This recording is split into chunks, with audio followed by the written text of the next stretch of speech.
this gold standard for points per shot value. This is why I really like it, because the math, once you understand it, is very simple to tell, what's good, what's bad. So 1 point per shot is the gold standard. That's what we're trying to get to all the time. And you'll see teams that are below that and, they struggle, and teams that are above that are in the playoffs and winning championships. And it's very small decimal differences that actually equate to a big overall performance difference. And so you can pretty quickly do the math here. If we want to get 1 point per shot, then on a 2 point shot, we need 50% on average. And on a 3 point shot, we only need 33%. And this is what I call the green light standard. You probably heard the term green light shooter. It means that coach says take threes whenever you have the chance because you're good at making threes.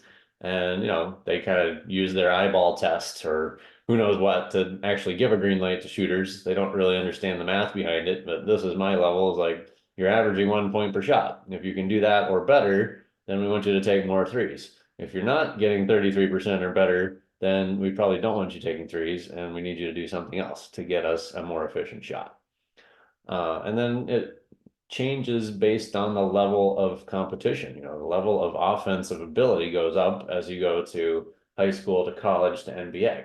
And I just did a big study. We're going to see some shot charts here in a minute of the current year Celtics in 23-24. They are averaging 1.15 points per shot, compared to the rest of the NBA is right around 1.0. So that means over an NBA game, they get about 100 possessions. Why they score over 100 points very often. It's a longer game. They're playing fast with the shot clock and so forth.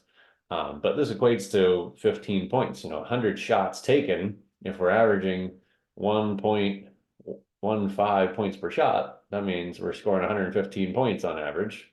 Compared to everybody else scoring 100, we're going to win most of the games just on that calculation.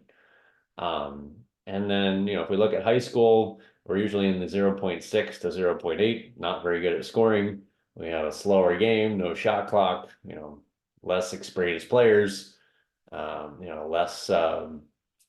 less strategic coaches, and just overall not as skilled yet at scoring.